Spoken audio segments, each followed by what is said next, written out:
Hello friends, welcome to A to Z knowledge. आज का video बड़ा ही रोचक और मज़ेदार होने वाला है। इसको आप बड़े इत्मीनान के साथ अंत तक ज़रूर देखिएगा, तभी आप इसको पूरी अच्छी तरह से सीख पाएंगे और दूसरे को भी सिखा पाएंगे।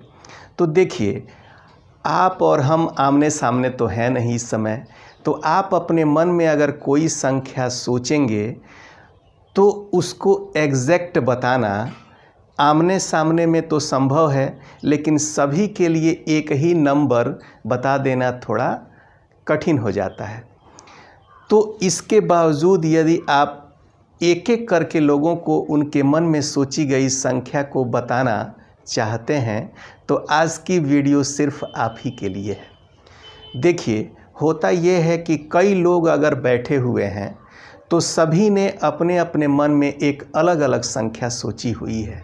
तो अगर वो सामने हैं तो कुछ उनसे प्रश्न पूछेंगे, उस हिसाब से हम उनके मन की सोची गई संख्या को बता देंगे। लेकिन अगर आप सामने नहीं हैं, फिर भी हम आपको वो ट्रिक सिखाएंगे, वो तरीका सिखाएंगे जिसको सीख लेने के बाद से आप अपने सामने बैठे व्यक्ति के मन में सोची गई संख्या को बड़ी आसानी से निकाल के उसको बता देंगे। तो इसको समझने के लिए चलिए सबसे पहले हम शुरू करते हैं उस व्यक्ति से जिसको आप ये दिखाना चाहते हैं, या कई लोग बैठे हैं। सबसे बोलिए कि 1 से लेकर के और 9 के बीच की, यानी 1 to 9 के बीच की कोई भी संख्या आप अपने मन में सोच लीजिए। ठीक है, तो सपोज दैट कि सामने वाले ने अपने मन में 4 सोच लिया, तो किसी ने 3 भी सोचा हो सकता है। तो चलिए, इसने 3 सोच लिया किसी ने। ठीक है, दोनों अंक का हम निकाल के आपको दिखा रहे हैं कि आप कैसे बताएंगे। तो जिस व्यक्ति ने 4 सोचा है या फिर 3 सोचा है, इससे कोई फ़र्क नहीं पड़ता है। आप उनसे कहिए कि आप जो संख्या सोचे हुए हैं उसमें पहले आप 5 से गुणा कर दीजिए। ठीक है, तो हम यहाँ पे करते चलते हैं, आप देखते चलिए। तो 4 वाला व्यक्ति भी 5 से गुणा कर देगा और जो 3 सोचा है वो भी 5 से गुणा कर देगा। तो पहले वाले का उत्तर आ जाएगा 20 और दूसरे वाले का आ जाएगा 15। ठीक है, अब कहिए कि आप लोगों का जो उत्तर आया है आप उसमें 6 जोड़ दीजिए। तो सामने वाला 6 जोड़ दिया तो उसका आ गया 26, और 3 वाले ने जोड़ दिया तो इसका उत्तर आ गया 21। ठीक है, 2-2 अंक का हम आपको करके एग्जाम्पल के तौर पे दिखाते जा रहे हैं। फिर उनसे कहिए कि वो आए हुए उत्तर में 4 से गुणा कर दें। ध्यान से देखिएगा, करते जाइएगा एक एक स्टेप, आपके समझ में बिल्कुल अच्छी तरह से आ जाएगा।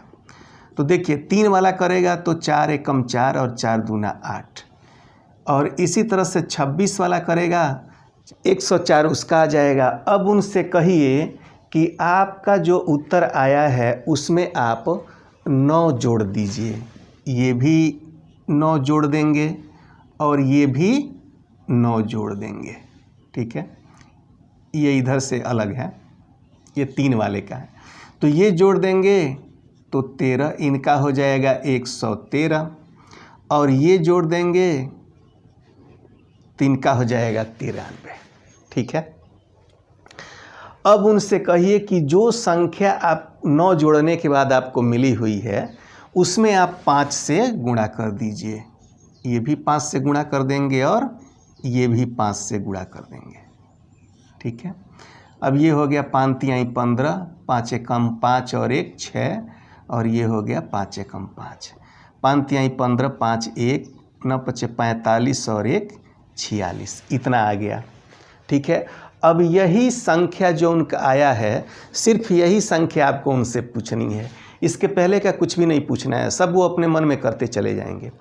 तो आप पूछेंगे कि आपका उत्तर कितना आया है, तो जिसने 4 सोचा है वो स्वाभाविक है कि कहेगा कि मेरा 565 आया हुआ है। और जो 3 सोचा है वो कहेगा कि मेरा उत्तर जो है वो 465 आया है। अब आपको कैसे बताना है, आप कैसे जान पाएंगे कि सामने वाले ने 4 सोचा है या फिर इसने 3 सोचा है? तो इसको निकालने का एक तरीका होता है, तो वो तरीका हम आपको बताने वाले हैं, ज़रा ध्यान से सुनिएगा। ये सारी प्रक्रिया करने के बाद आपको क्या करना है ये आप सोच लीजिए। आप जो उनकी बताई गई संख्या है उसमें से 165 यानी 165 माइनस कर लेंगे अपने ब्रेन में, अपने दिमाग में, या फिर जैसे भी आपका संभव हो जो तरीका है। तो इसमें से आप 165 मान लेंगे। 165 जो है वो माइनस कर लेंगे, दोनों में से आप कर लीजिए। तो इनका 0 0 और ये 3 आ गया, इनका आ गया 300 और इनका देखिए 0 0 और आ गया 400। अब 400 तो आपके पास उत्तर आ गया। अब ये कैसे पता चलेगा कि वो 4 माने हैं कि 3? तो वो जो संख्या आपने 165 घटाने के बाद प्राप्त की है उसमें आप 100 से भाग दे दीजिए, या फिर अगर 100 से भाग देना आपको थोड़ा वो लगता है कि ज़्यादा टाइम लग जाएगा, मुझे तो फटाफट बता देना है, तो आगे का जो ये 2 0 है इसमें 100 से भाग दे दीजिए, या फिर आगे का ये जो 2 0 है इसको कैंसिल कर दीजिए, कैंसिल। तो देखिए पहले वाले ने 4 सोचा था, आपके सामने 4 उत्तर आ गया। दूसरे वाले ने 3 सोचा था तो आपके सामने 3 उत्तर आ गया। इस तरह से आप पूरे क्लास को दिखा सकते हैं, या फिर जैसे आप देख ही रहे हैं कोरोना का समय चल रहा है तो बच्चे घर पे हैं, तो एक मैथ में इंटरेस्ट जगाने के लिए आप उनको ये दिखा सकते हैं, वो गणित के प्रति ज़्यादा रुचि रखेंगे। तो चलिए आज का वीडियो यहीं पे होता है ख़त्म। यदि वीडियो आपको बहुत अच्छा लगा है तो मेरे चैनल को सब्सक्राइब कर दीजिएगा। Thank you for watching.